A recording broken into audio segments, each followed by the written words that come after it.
We are now very, very happy to welcome Ian Sinclair. Thank you. And actually, I think Rem will start with the first question. Hi. Hi.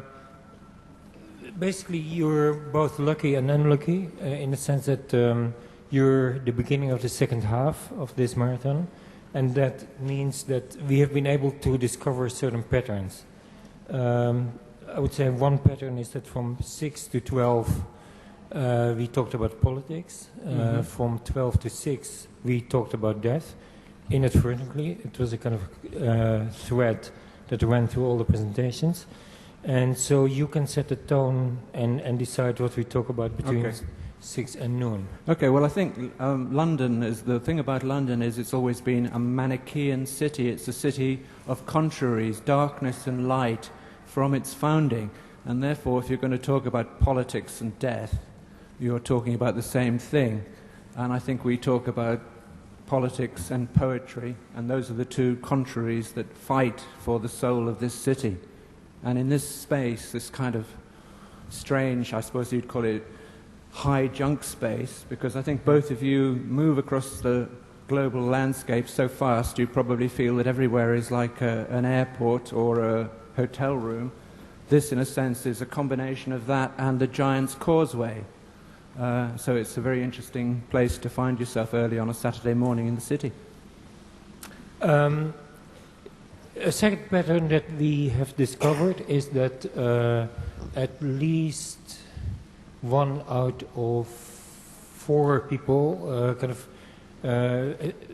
talks about the relationship between their work and situationist theory. Yeah. And so in that sense, you yourself have kind of indicated that perhaps inadvertently you were kind of responsible for a neo-situationism or a situationist brand. So there is a kind of clearly an awareness of that. But my question earlier was the great virtue of situationism has been for me that it was kind of really a movement that was the direct result and a strong contrast to the incredible formality of Paris. And in a certain way, as somebody has lived here for a very long time, I have never kind of been able to discover kind of what the formality of London is, and therefore I'm kind of really questioning, the effect on the reef on the city as chaotic and kind of shapeless as London. And so, can you maybe talk about those two issues? Yeah, I think I grew up in the 1960s, coming to London first in the 1960s, and I was aware of situationism as something intriguing but alien and very pertinent to Paris, as you say, and this idea that you could maybe superimpose a map of Paris over Venice, whatever, and this is the kind of thing that is now happening to London with the Olympic schemes, these grand schemes that are being imposed on East London. I think it's a form of junk situationism. And I think what I've done with situationism is to cannibalize it and to incorporate what you speak of as the chaos of London, so that more poetic and mystic ideas about ley lines and lines of energy and force can be adapted to the French concept to create something else, which has had a vogue as psychogeography, although I think this is the wrong term. It's more like psychotic geography. It's a kind of new sense of engagement with London and the city. And I think that's been an exciting thing to be a part of. But any book that mentions both Pasolini and Andrew Parker Bowles in one arc is obviously a very impressive combination of different registers, but where we've also heard a kind of sudden repetition about what the qualities of London were. We have heard the word village many times. We have heard the shapelessness many times. we've heard the amazing ability of London, of different cultures to live together many times. One of the great virtues of situationism was to really make us see things new, or to really create a vast difference in terms of how we understood something. And I think London Orbital is a kind of wonderful book, but how would you say it? What would you say it identifies as new, or is it kind of further inventory of what is wonderful and chaotic and typical about London? I think what it does is try and make an elegy out of entropy. It's a sense of a city at the center losing its dignity and losing its human strengths at the period of the Thatcherite period to bring in politics, because there was this crucial moment in 1986 when the GLC, which is the kind of civic identity of London, is abolished at the same time as the markets are deregulated, at the same time as this posthumous motorway, the M25, which if it had been built in 1949 or something may have been visionary and pertinent. Instead of this, it's a kind of weird leftover of 19th century science fiction. So setting onto this road is actually a way of journeying into the past rather than into the future. And the relevant aspects of the road lead you into Bram Stoker's London at the east side in Purfleet, where he set Dracula's Abbey and sets up metaphors of vampirism, distribution, storage, all of these great themes. And H.G. Wells' War of the Worlds in the Surrey commuter belt, which sets up all the metaphors of invasion and destruction and technology. And I think that's the interesting thing about exploring the edges of city. And we have a great writer who's spent most of his career doing that in J.G. Ballard, who's sat outside the centre of London at Shepperton and has always said to me that the historic London is boring. He's only interested in the London of retail parks and marinas and indeed this very kind of architecture. Yeah, actually, indeed, in the interview we made with him, he said that his favorite building is the Hilton in Heathrow, favorite building in London. Because the Hilton at Heathrow for him is the Hilton anywhere. It's a kind of nowhere. He says that the road into a city from an airport is the same in every single country. But we also had Tim Newburn here and talked a lot about surveillance earlier tonight, and that's something J.G. Ballard also told us. He talked about the sort of spy cameras, a kind of Orwellian nightmare disguised as a public service. I was wondering if you could comment on that. As somebody who spends a huge amount of his time kind of walking and navigating the city, you realize that essentially what you're doing is signing on to be in the movie, that you're filmed all the time. And on the other hand, you are not allowed to record the cameras recording you. I've been in endless standoffs where I've just simply been photographing camera poles and security. People emerge, and the question they always ask is, don't you know there's a war on? You know, this might be out in Tilbury, in a kind of wasteland of nothingness, where I actually walk through with a Dutch artist who makes all her work about recording security personnel, which she thinks is the kind of commonplace army of Europe. Because the people who have to guard the gates of these things are actually now the bottom of the food chain. They're often illegal immigrants or people who have to take on this kind of job. And there they are policing industrial spaces. And yet there I am being filmed looking at these industrial spaces. So there must be somewhere a huge image bank of kind of anonymous figures gawping at razor fences and perimeter fences. So, are you writing about that? I have written about that a little bit in various of my books. Currently, I'm writing about Hackney because Hackney has all the things that I think are likely to be lost in terms of a city. I think its geography has been totally remade in that Docklands is creeping along the canals, the old industrial water systems, and turning the warehouses into apartment blocks for city workers, and is meeting the city itself, the old city of London, coming north into Hackney to create a kind of new zone of anonymity. Correct. People who sleep there do not necessarily live there. And there's a new category of person who has a house but doesn't live in that house. They don't inhabit the geography. And once we lose our grip on the old geography of the city loses its identity, and I think is swallowed up in grand schemes and future projects.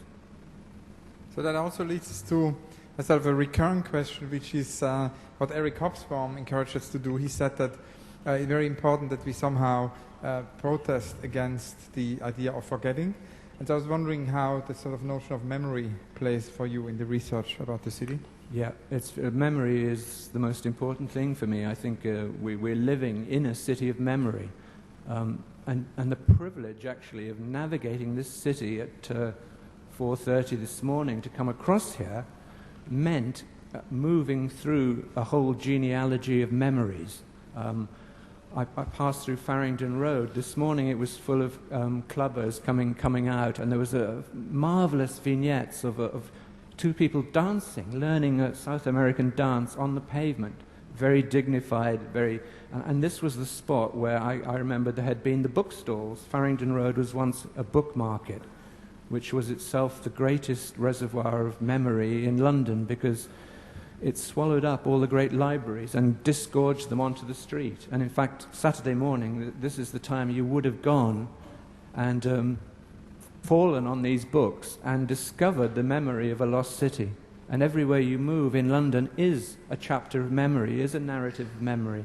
All the other times we've been here. And I think we're dealing with these huge layers and accretions, and it's quite difficult to insert objects or buildings into this without respecting these memories. Without destroying them. Or destroying them, yeah.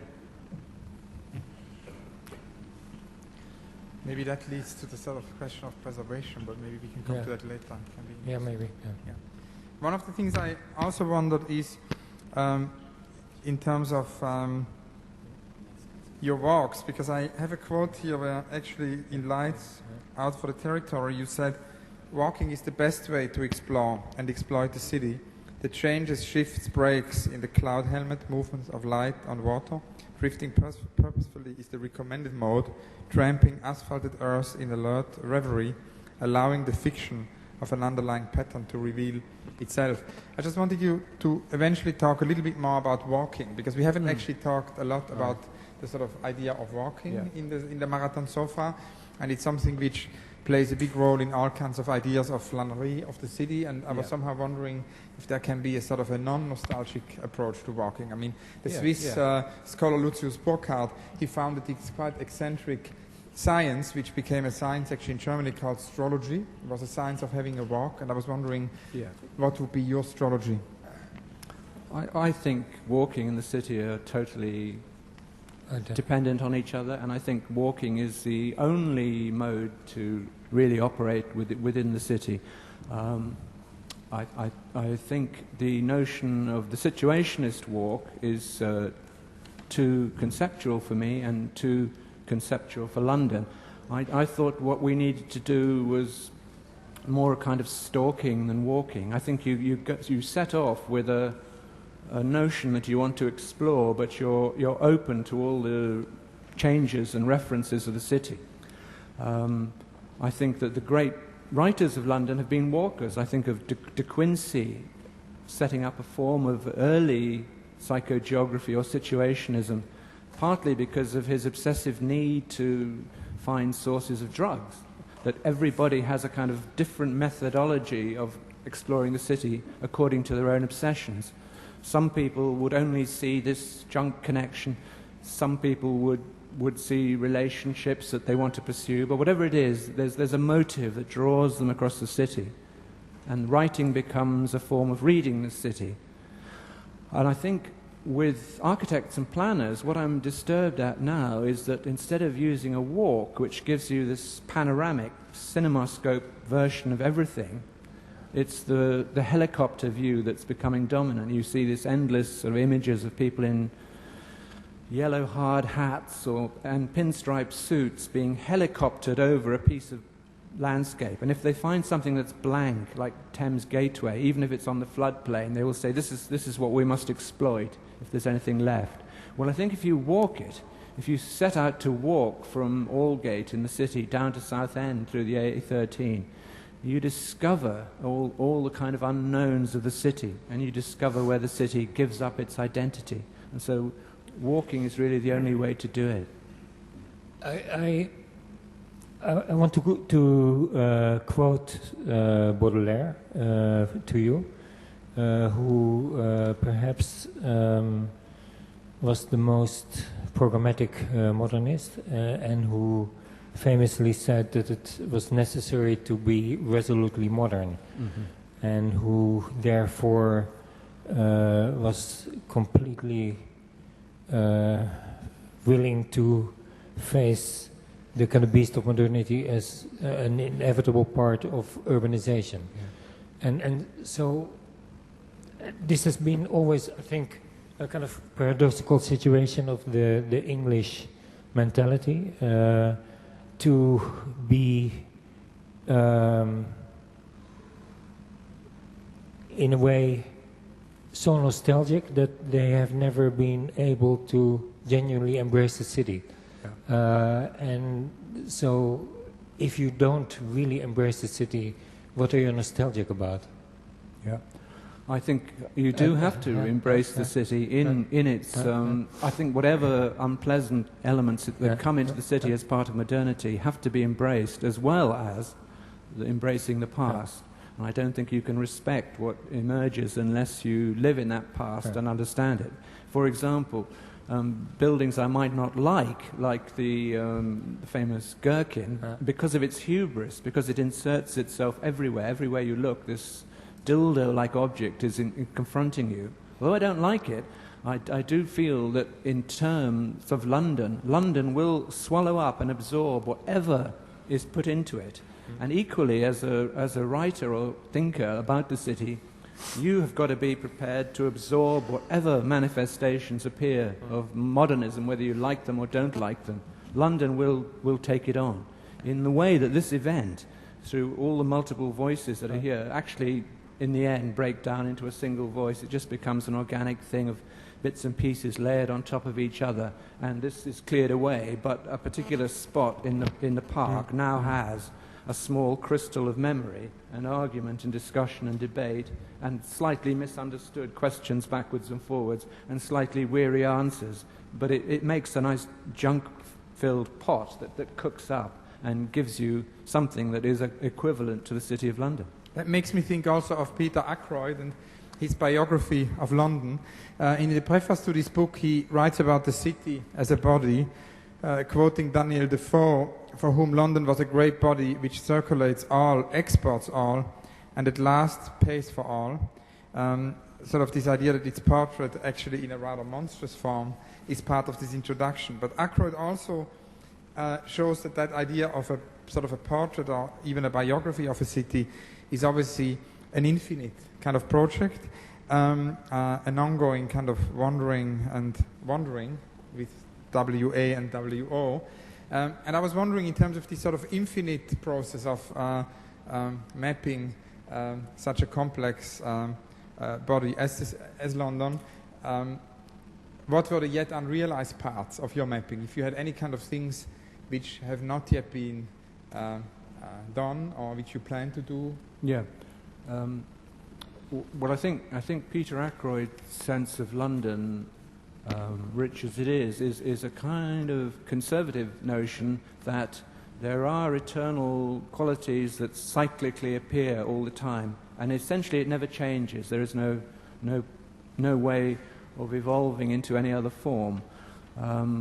My own sense is to try and go backwards and forwards. And as I said, I've lived in the same part of Hackney by accident, really, since 1968, and just being on the same patch of ground has provided me with a lot of things I want to go back to. And so my current project is to try and recover elements of my own memory and to challenge them, but also to layer on top of this all the forces I see aggressively coming in.